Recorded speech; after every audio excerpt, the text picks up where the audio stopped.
Hello and welcome to this edition of B.E.P Talks. Yet again, another fabulous, wonderful resource to share with you today. A woman who has lived her own dreams and probably fulfilled the dreams of other people vicariously, and is going to share with us how we each should be fulfilling our own dreams. She is a speaker, she is an author, she is an incredibly well-traveled person. My pleasure to welcome to B.E.P Talks today, Connie Czepiel. Hi, Thank you. Connie. Thank you so very much for having me. Absolute pleasure. I will share because I usually don't talk very much with our guests before because we love the authenticity and the spontaneity of our conversations. But you and I did share a conversation many, many weeks ago, and it was fascinating. And I've held so many parts of that in my mind and in my heart. And I'm so happy that we're going to be able to share it with you today. As I mentioned, you are an author, you are a speaker, incredibly well traveled. I think you're a dream builder. I think you Yes. are someone who realizes your own dreams. Yes. And to that point, one of your books entitled Dream On, tell us about that book. Well, in a sense, it's a memoir, but it's more than that because I share a whole bunch of stories from different places where I've served in the world. But in addition to that, I provide dream strategies for people so you can fulfill your dreams, because otherwise you'll be saying, well, good for you, Connie, you fulfilled your dreams. What about me, right? And I love that about you, is that you're sharing your own experiences, right. which are outstanding enough on their own, but you're using them kind of as lessons Yes. to teach other people how to, well, first of all, how to dream. Yes. And that we should never stop dreaming. Yes. And that we should not take our dreams to the grave. Correct. Which I fear that too many Yes. people do. How many countries have you traveled to? Oh my word, I've lost count. I don't know. You don't know. That means it's a lot. It's a lot. But I can mention a few if you'd like, but well, so it mentions some of the more exotic places. yes, I was sent by Samaritan's Purse to Hanoi, Vietnam 3 times. I said, "You're sending me where?" Because we went through the Vietnam War and all that. I was in Liberia working on the Ebola pandemic right after they declared Ebola free. I was in Greece twice working on the refugee crisis. I was in Jordan twice. I was in South Sudan, Nepal, Madagascar, Senegal, Sierra Leone, New Guinea. Now, these all strike me as places that people don't have on their list to go for sightseeing. Correct. These are very mission-bound destinations. Correct, yes. And I can't help but notice the 2 very, very provocative pictures yes. that are behind you. Yes, and that's very much part of your travel, is it not? Yes, and I'll very much talk about their story Please. and my story. Oh, okay. Okay. Yeah. So we'll wait till then, because I mentioned that Connie is a very seasoned speaker, and she's actually going to share some of her keynote with us in a little while. Something else that I've read about you that you say, live until you die. Yes. I mean, that sounds like, hello, of course you're living until you, but being alive and living are 2 different things. That's correct. Yeah, that was kind of my opening line because, I find that young or old, there are too many people walking around dying on the inside because their dreams have died and they feel like life is over. And it's like, I want to reignite your dreams today. And also to tell you that, you're not entitled to only one dream in a lifetime. Maybe that old dream needs to die. That's okay. Find another one. It's time to dream again. It's almost like setting a new goal. Yes. Sometimes you've outgrown it. Sometimes you've actually fulfilled it in a different way without necessarily realizing it. So, head on. So never too late to dream. Yes. And I try to use my life as an example. I'm 75 years old. I'm still dreaming and my dreams are still coming true. Even being here today is a dream come true. And you were so kind to say that because this is part of my dream coming true. My dream was always to have B.E.P Talks. B.E.P comes from a nickname that my Scottish grandmother gave me when I was a little kid. And I Okay. said, I want my name to represent something. So it came down to beliefs, experiences, and passions. And I Yes. don't think you can really ever separate all of those things. And you are a quintessential example of that. Of Yes. your dream is to be of service to other people. And in fulfilling your dream, you are automatically helping Yes. people, other people's dreams or Yes. wishes or hopes come Yes. true. And again, Yes. I think very much attached to those. I looked at those pictures at first and I wasn't concentrating on them. And then I really started to zoom in on them. Huge stories behind those Huge pictures. stories. Yes. And those are just two examples. There are countless stories like that whose Yeah. lives you have cross paths with and Yes. left an amazing mark on the lives of other people. As I mentioned, Connie is a very well, my gosh, she's just well versed in life, in every aspect of living life to its fullest. Would you be so kind as to share with us part of your keynote? Yes. And now Okay, we've I'm already. going to disappear then. You know what? I'm Okay. going to go disappear. Okay. So you are And full stage. I if will it's be okay. listening, taking notes. We'll Okay. rejoin later on and we'll continue to chat. Here Cool. right now is Cool. Connie Czepiel. Well, we've already talked a little bit about my opening sentence was going to be, my name is Connie. I intend to live until the day I die. How about you?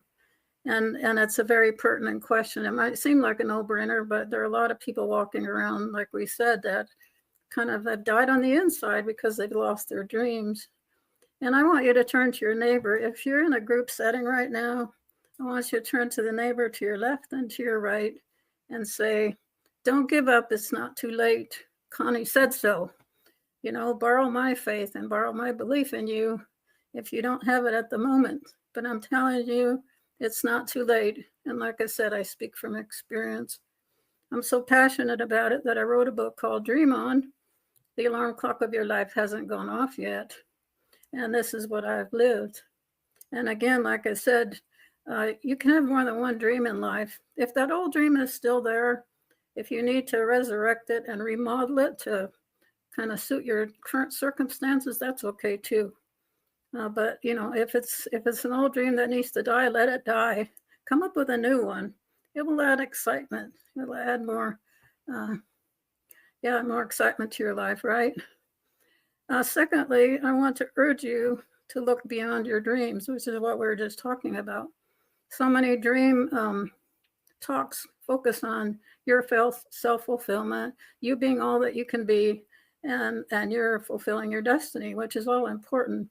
But I want you to look beyond that. When you fulfill your dream, who's going to benefit?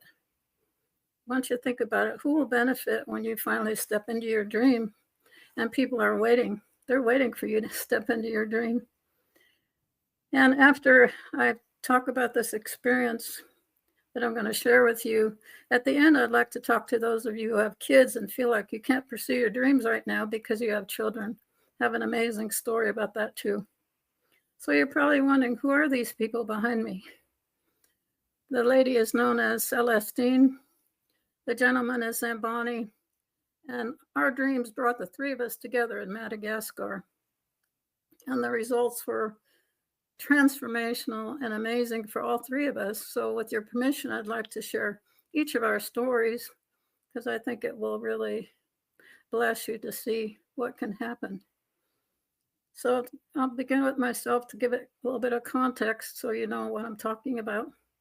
My dream actually started as a teenager. It's kind of strange, but I would literally lay awake at night crying in my bed because people in Africa were dying. And they're dying from something so simple as that they didn't have a shot of penicillin. And that broke my heart. And I think that was a God-given dream because it has informed my entire life.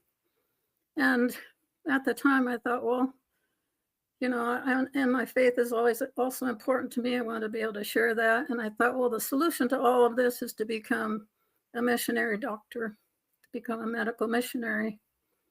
But due to my own life choices, life circumstances, that's a whole nother story.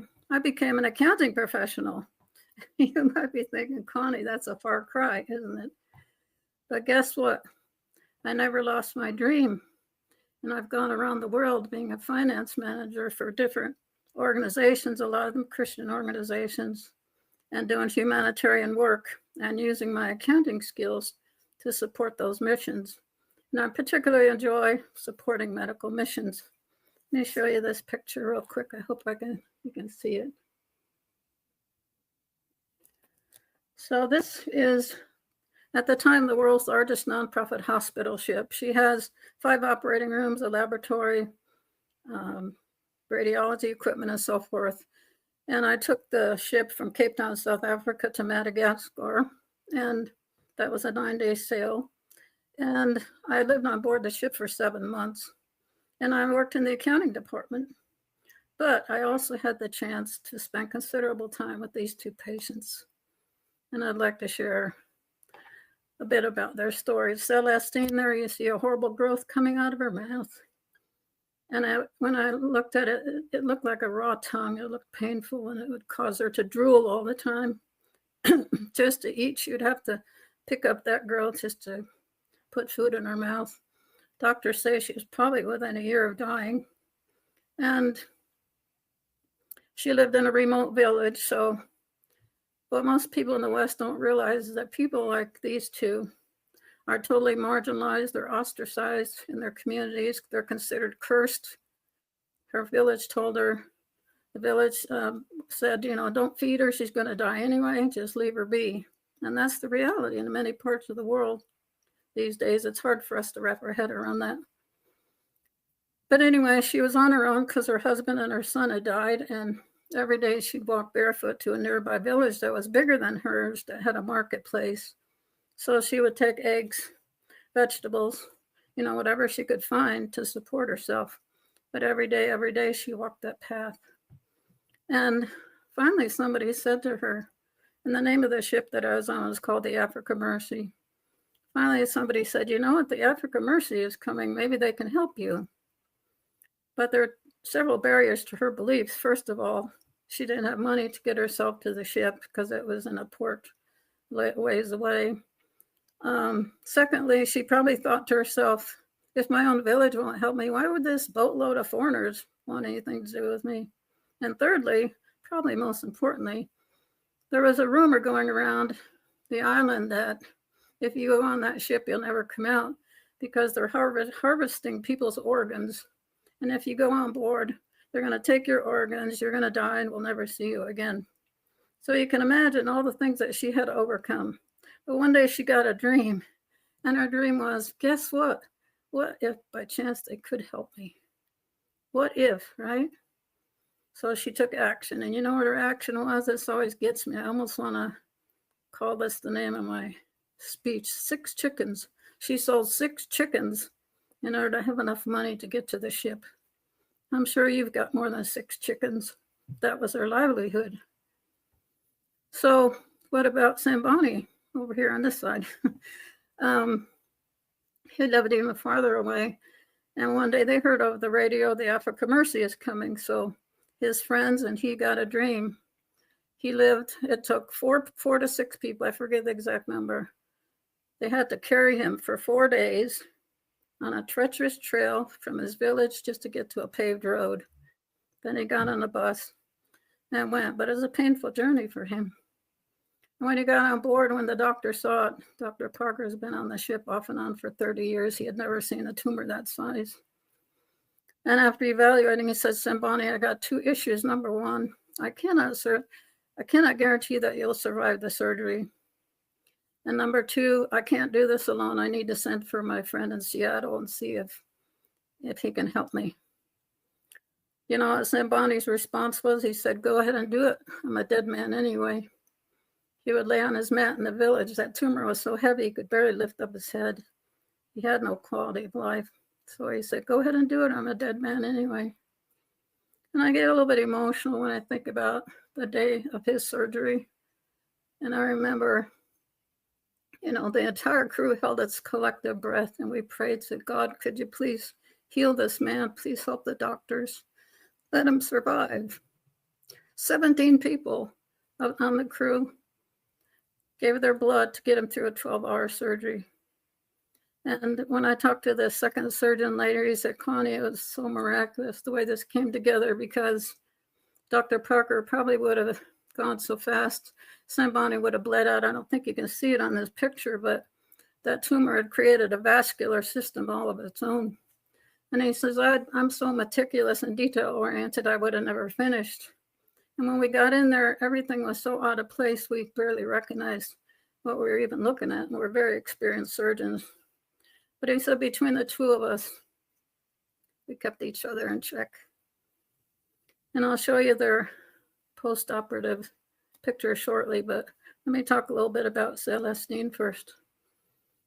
So when they got in there, they thought it was a tumor. When they got in there, it was actually a small growth that started on her gum, of all things. If you and I went to the dentist, it'd be, oh, you got something growing there. Let's just take it out and be done with it. She had no access to medical care, no access to dental care. And that's what Mercyship's mission is, to go to countries where there's limited access, because the World Health Organization said Madagascar is fourth from the bottom in terms of countries with availability to healthcare. And I was allowed to visit. I spent considerable time with both these folks. And sometimes I would go and just sit with Celestine. You know, we had a language barrier. The translator wasn't always available. But sometimes just the person's presence really can make a difference. So I would sit by her bedside, and I felt her loneliness and grief. And one day I said to my friend Rosie, we need to talk to her about her soul, and because something's going on, I can tell. And Rosie presented the gospel to her. She accepted the Lord, and I've never before or since seen such a transformation in somebody's countenance. She lost a lot of her fear. She lost a lot of her grief. And it was an amazing transformation. The doctors say, you know, we can fix the physical part, but these people have been so ostracized that just somebody caring about them can be so healing. I remember one volunteer said a lady, she had put her arm around a lady while she was waiting in line. That lady came back later and says, you have no idea what that meant to me. She said, nobody's put their arms around me or touched me in 10 years. That's how ostracized these people are. So it's just incredible. Let me show you. This is Celestine. Look at the joy. Her life is transformed. Makes me cry. This is Sambani. Look at. He wasn't a bad-looking man once he got that thing off. What is so funny is it took him quite a while to get back to his village, because he had, you know, some recovery, of course, something that major. All on 2 days he was walking around. We couldn't believe it. But he went back to the village, and they all thought he was dead because he'd been gone so long. His wife didn't even recognize him. I think that's something. So anyway, I just want to share with you that, you know, I'm crying now, but I was so joyful. It was like, what a difference. I had the joy and satisfaction of not only seeing my dreams come true, but to be there, to be part of this amazing experience. Was I a doctor? No. But it takes all kinds of people to run a ship like that and to carry out that mission. So we all felt very much part of it. So anyway, you have many unique talents and passions and skills and things that are so sorely needed all around the world, right? And anyway, let me talk now to those of you who have children. I want to share my own experience about that too.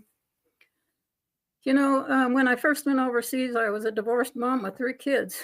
My twin sons were just getting out of junior high school. My daughter was in junior high school, or just ready to go there.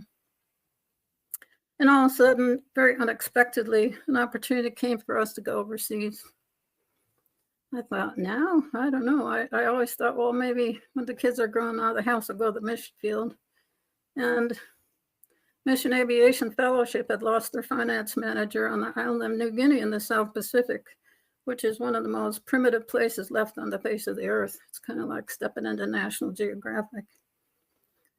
So I went to my kids and I said, look, if this is right, it's got to be right for all of us, not just me.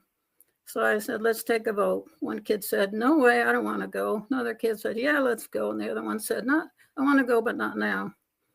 What was I supposed to do with that? So I said, look, all I do, I put no pressure on anybody. I just said, look, let's do some research. Let's find out what the mission's about, the country's about, what the living conditions would be. And most of all, I want you to pray about it, all of us. And so 2 weeks later, we took a vote. All four of us said, let's go. I mean, that in itself was a miracle. And I get so excited when I tell how all the details worked out. You give me a few minutes, I'll tell you. So they wanted us in a month's time. That was quite a deal. So thankfully, the lease on my apartment had run out, but I hadn't talked to the landlord about it yet. So I went to him, told him about it. And he says, Connie, this is amazing. Do what you got to do. You're free to go. Cool. I went. Our car was needed by a missionary that was going to Guatemala. We were going to be gone for 2 years. A family needed our furniture. They were just coming back from the field. They got our furniture. A good friend of ours said, I'll take your dog. Okay, cool. My concerns were I did not believe in sending kids to boarding school. They said, no problem. The boarding school is in the town where you will be working. The kids can live at home. I didn't particularly care about having to raise support. Missionaries often have to raise their own financial support. I didn't really believe in that. And they said, no problem. This is an emergency situation. They'd been looking for somebody for an entire year and hadn't found anybody. They said, raise what you can. We'll cover the rest. I mean, to me, all of that was just so amazing. So my encouragement to you is this: involve your kids in your dreams. You never know where it might take you. And conversely, I would say, ask your kids what their dreams are. I would encourage you to take each dream and turn it into a family project. You never know where you might end up, right? But have some courage. You have to take some risk. It wasn't easy for me to take my kids halfway around the world, but we had an amazing experience. In fact, my daughter even met her future husband there at the boarding school. So just to summarize, let me say this: don't give up on your dreams. I'm 75, still doing it, right?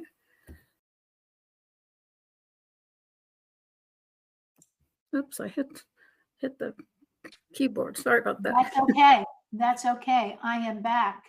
Did you Okay. want to wrap up? Was there something Yes, else if you wanted don't to mind, if say? that's okay. Please.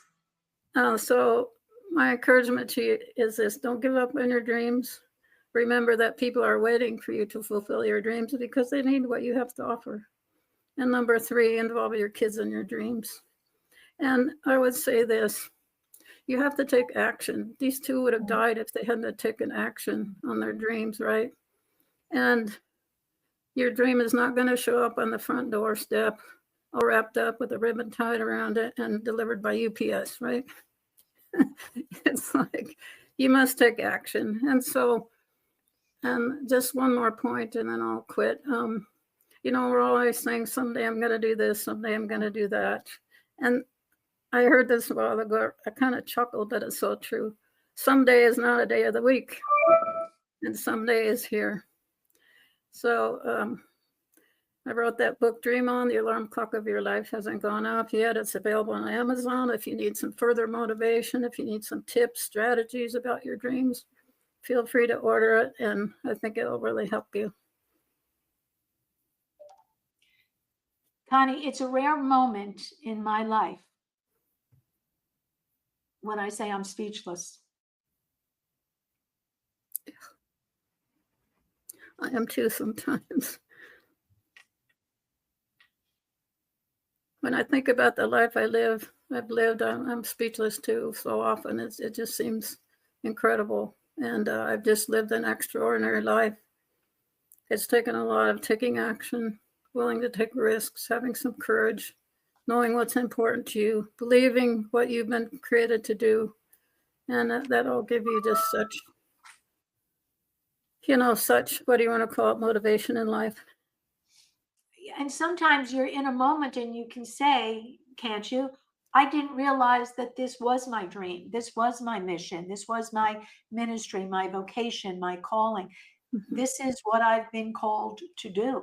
And you might think it's a very simple thing. Oh my goodness, my apologies. I did not turn my phone off. You might think it's a very simple thing to do. Like you went on these trips and you took your children, and my God, your children have to be extraordinary adults at this stage from what they were willing to do, and Yes. at such young ages, at such times when you're coming into your own and giving up your Yes. own dreams of what it's like to be in junior high and going on to high school. Those are things that when we're younger, those are our dreams. Those are the things that we look forward to. And your Yes. kids gave them up. What a testament to each one of your three children, but of course to you. Yeah, and most people are returning from the mission field at that age, and they says, "Why are you wanting to take your kids?" Most people are wanting to come back and bring them to the States. But you know what? I think every young person ought to leave this country at least one time and know how good we have it here. I know how good And we they have them. and they learned how the other half of the world lives. They have compassion for people. They have, a desire to make a difference, and so those became part of their life too. Beautiful. And let me say this, if I may, you don't have to go as far as Madagascar to True, find someone who needs your help, true. who needs your assistance, who needs to just have an encouraging word. It's Yes, simple little things. It doesn't have to be as I'm going to say as heroic as what you and your children did for 2 years, going to a place you had no clue. It was totally different. You don't have to go to Madagascar, is my that's point. true. It's all around us, and Yes. probably more so than ever. You don't have to look far. Yeah, and You said one earlier, thing I would you said earlier, look to your neighbor. If you're in a group, look to your neighbor, to your left and to your right. Guess what? Some of the people literally are your neighbors. All you do have to do is look yes. to your left and to your right. And I think, we're all called to something different. Like, for example, not everybody is prepared to go overseas and whatnot, but I realize that four of my values fall in line with this, and that is, this is how I'm wired. Travel, adventure, service to God, and service to country. Those four things mean the most. That's what I feel like I've been created to do. And to be so, I can easily go across the street and so on. And I'm not saying I don't work around here, but, that's my calling. Not everybody can do it, but you do have some kind of a dream. And even older people, you can't do what you used to be able to do, but you can do something and find Something. that something. Yeah. Little Mhm. things, little things. Um, I took notes and they kind of are out of order a little bit, but the whole sentiment was, the mercy ships. Those of us here, I'm a New Yorker. I actually live in Florida now, but I am a New Yorker. And the mercy ship, the hope ship that, arrived, one on the East Coast, one on the West Coast during the pandemic. The Those are the different. Yeah. those are different, but they're similar. They're floating hospitals. Yeah, exactly. Yeah, the Mercy They're ships that about went to New York is owned by the Navy, I believe. This is, like I said, a nonprofit ship. right. So Yeah. there are opportunities all around the world. I don't want Yes. to say as simple as donating blood. I've been a blood donor for 50 years, but donating blood, like you Right. said, the gentleman, what was his name, And Samboni, he needed 17 people had to donate blood in order to sustain his life yes. during the procedure itself. And oh my gosh, I was so hoping that we were going to see after pictures. And thank you for sharing those. And you couldn't even recognize that they were the same people. I And know. these It's are just amazing. two examples. And These and are just Mercy, yeah. sorry. And Um, Mercy Ships has just built a second new ship. I was in Sierra Leone, West Africa here this spring. They built a ship that's twice as big as the Africa Mercy, and they need about 1,500 volunteers a year. So if any of you so if have you're looking for those, something to do, volunteer and um, mercyship.org. and make yourself feel really good about when you said Celestine, the woman with the tumor in her mouth. Something told me, I went and I Googled Celestine, and the meaning of it is divine power. Really And I thought, amazing. well, that's not a coincidence, No, that divine power. And she experienced it. And as you said, you brought the gospel to her, and that obviously, I shouldn't say obviously, but seems to have played a very important role in yes, her state of mind, her well-being, her Yes. spirit, literally and figuratively. And the thing about dreams, and I know that you say this, it's that when you have a dream and you're working toward fulfilling a dream and encouraging others, you're not the only one that benefits. Right. It These has two. that trickle down effect, right?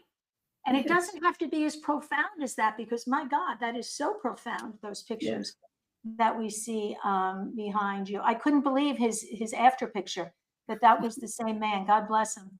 And the trouble that they went to for help. Yes. And they were encouraged to find help. They were encouraged by other people to seek help. Not everybody has the humility to do that, or the to accept the help, I should say, Yeah. or the desire to reach out to people and say, may I help you? And it's simple little things like that. I'm taller than a lot of people in the aisles of the grocery store, the women, and I see them reaching and I say, what can I get you, on the top shelf? Simple little things like that. You bet. Simple little things. Or just share a smile with someone, because I always say, you never know what's going on in somebody else's life. You never know the last time that someone looked at them kindly, shared a smile, said hello.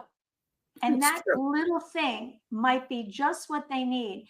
And if you think that you're giving it to them, you are, but you're getting it back Yes. exponentially. True.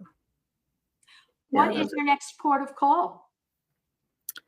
Oh, goodness. I turn into being a writer. And so I'm on my 4th book right now. I hope to have that out in September. It's called The Glory Tree. And it's a work of fiction. And I'm also writing a movie script about that. Wow. And I've never done a movie script before, but I got some training, and the instructor's from LA and stuff. And he says, Connie, you need to keep writing. You have some good things to share. And so I'm really hopeful. And the glory tree is about somebody that ends up planting a seed, and it grows up overnight, becomes a glory tree. And when people get under it, they're healed. And the power and the presence of God is there to heal people. So I'm trying to get people to imagine what life would be like if we didn't have to be healed through big pharma. I'm not against medicine, don't get me wrong, but that to imagine a life like one of the closing scenes in the movie will be these people are walking down the street. All the drugstores are closed. All the doctor's offices are closed. There's no more ads on TV about medicine. There's all these things. The medical insurance companies aren't there anymore. Just think what life would be like if we didn't have that. Just think.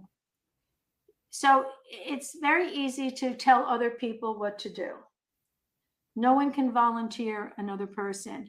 But I would just say, what an amazing example, Connie and her children, and how you inspired them. And I have to imagine that they've become persons that they would likely not be today if they hadn't gone on that journey with you, on that path. And in sharing their stories, as you've shared yours with us today, that I'm sure that they have touched the hearts and the minds of many other people. And the question is, a lot of people say, well, why? Well, why not? Yes. And is there ever a perfect time? No. Yes, and we always can find a reason not to do something, right? We can always find a reason not to do something. And so easy. So easy. All we have is right now in this moment. I didn't know exactly, because I never know where our B.E.P talks are going to go. I knew about what basically you were going to talk about in your experiences that you had. Wasn't prepared for those pictures, but I'm so glad that you shared them and that you had the after pictures to share, to say this. And you know what I love? You wanted to become a medical doctor and you went into finance, but look where you used your finance skill. You used it in a medical situation. Right. So like your dreams kind of collided and became that much bigger than either one of them could be by themselves. So you kind of did a twofer. Yeah, I guess that's true, isn't it? Well, I don't believe in coincidences. I do believe in divine intervention, which is why I wanted to look up the meaning of Celestine, that it says divine power. And could I make one more comment? Please. National Geographic has done several movies about the mercy ships, and I believe it's called the surgical ship. Sambani's, I think there's like 7 videos. So Sambani's story is on there, and they actually videotaped him going back to his village and so forth. Oh, And even like different people around the world have done documentaries about the ship. So you can actually do search on Sambani. Probably Celestine might be on there, I'm not sure. And the Africa Mercy, which is the name of the ship, or Mercy Ships, mercyships.org. You can see a lot more before and after pictures as well. and I think the message is always kind of, I look and say, there, but for the grace of God. Yes. And at the beginning you said, because Connie said so. And well, I wrote that down, and I said, well, Connie said so. So she's not someone who's preaching from the sidelines. She's someone who was on the playing field. She carried the ball. She made the touchdown, whatever metaphor you want to use. She's not just preaching. She's teaching from her experience. And that's what B.E.P Talks is all about: beliefs, experiences, and passions. And you certainly brought all of that to us today, Connie. Thank you so much. It's a joy to share. You have to, I hope you are immeasurably proud of this, of what, and I imagine you've told this story many times, and yet it still brings you to a level of emotion, of raw emotion, which is so understandable. And you did the same to me and for me, and I know for other listeners as well. So I don't want to sound like I'm pontificating. I'm not. That's not my place. I will simply say we all can do something, and it's simple little things that you might not think make a big difference in the life of somebody else, but the little things add up, and they have a ripple effect. And here's a simple little example. When I get off an elevator, no matter where I am, I was at the Mayo Clinic yesterday, getting off in big elevators, getting off. And I said, everybody have a blessed day. And people were like, oh, well, you too. Like they were surprised to hear somebody say that, but they responded in kind. And I always wonder how many times or when those people will be on an elevator again and might say to someone, have a blessed day, because here you are. Well, we were at the Mayo Clinic, and you're not there for, fun and games. So everybody's there for a serious reason. And you're simply sending a wish, a blessing, whatever they're there, whatever dream they're trying to fulfill comes true for them in that moment. Simple little things. We can all do it. Connie, what an example you are. I could talk to you forever. The books are available on Amazon.com. You can reach Connie. You see the spelling of her name. Google her name. You can connect with her sites, her company, your publishing company, I think it is, that publishes all of your books. No, it's actually just a YouTube channel where I talk about my books. It's called Glory Tree Media. Glory Tree Media. That's what I saw. Yeah.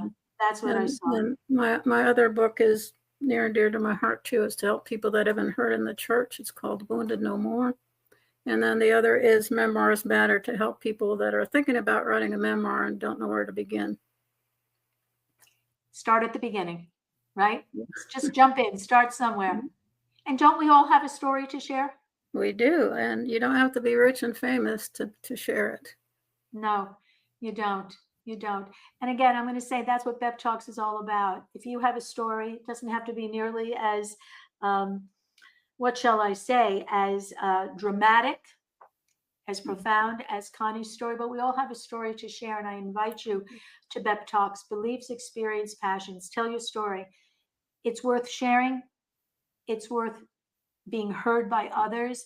And you just never know how it might impact the life of another person and change them, their families, their communities. And when we do that, we really do change the world one person at a time.